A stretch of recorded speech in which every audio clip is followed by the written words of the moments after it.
478 मेरे पास जवाब आ गया है। मैं पूरा क्वेश्चन पूछना चाहती हूँ। पूछिए। आपने मुझे जवाब में खंड 1 और 2 के जवाब में बताया है कि 2022 से मुआवजा पेंडिंग चल रहा है। तो मैं माननीय अध्यक्ष जी आपके माध्यम से पूछना चाहती हूँ कि इतना विलंब का कारण क्या है और कब तक मुआवजा मिल जाएगा? माननीय मंत्री जी। माननीय अध्यक्ष महोदय, मैं आपके माध्यम से माननीय लाडपुरा से आने वाले सदस्य को विधानसभा क्षेत्र लाडपुरा में मानसून वर्ष 2024 खरीफ अतिवृष्टि बाढ़ से बोई गई फसलों में गिरदावरी अनुसार 33% या उससे अधिक फसल खराबा नहीं हुआ, किंतु विधानसभा क्षेत्र लाडपुरा की तहसील लाडपुरा के एक राजस्व गांव ढाणी में 15 व्यक्ति काश्तकारों की फसलों में 33% इससे अधिक फसल खराबा हुआ है। प्रभावित काश्तकारों को भारत सरकार द्वारा SDRF नॉर्म्स के अनुसार कृषि आदान अनुदान हेतु दिनांक 27/1/2025 को दिशा निर्देश जारी कर दिए हैं और करने के बाद में जैसे हमने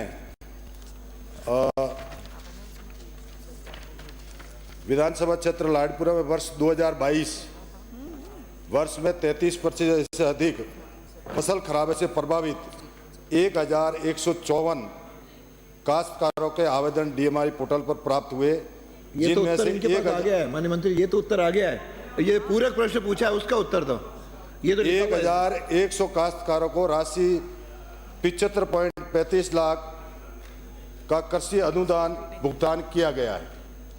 अवधि के 54 काश्तकारों का भुगतान लंबित है, जिनका ग्राम पंचायत विवरण अपर है। रबी फसल में वो खरीफ फसल का था और ये रबी फसल का लाडपुरा में फसलों में 33% से अधिक फसल खराबा नहीं होने के कारण कृषि अनुदान भुगतान दे नहीं है। 54 काश्तकारों का भारत सरकार द्वारा जारी SDRF नॉर्म्स के अनुसार शीघ्र भुगतान कर दिया जाएगा।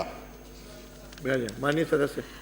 माननीय अध्यक्ष जी, मैं यही पूछ रही थी कि 2022 मतलब पूर्ववर्ती सरकार के टाइम से इन किसानों का मुआवजा पेंडिंग है, उसके बारे में पूछ रही थी और यही समय सीमा क्या है ये पूछना चाहिए। मेरा दूसरा प्रश्न है कि आपने मुझे खंड 4 में ये आपके SDRF नॉर्म्स के तहत जो मकान क्षतिग्रस्त हो जाते हैं या दुकान क्षतिग्रस्त हो जाते हैं उनके मुआवजा के बारे में मैंने पूछा है और जवाब में आपने मुझे बताया है कि जो नॉर्म्स के हिसाब से आप मुआवजा देते हैं तो चाहे वो 15% नुकसान हो या 90% नुकसान हो, आप कच्चे घर के लिए 4,000 रुपये मुआवजा देते हैं और पक्के मकान के लिए 6,500 रुपये देते हैं। तो ये तो किसी के जले पे नमक छिड़कने वाली बात होती है कि आज के ज़माने में तो जी पूछ रही हूँ कि ये इससे क्या कोई दीवार भी बनेगी क्या? दूसरा, इसमें आपने ये बताया है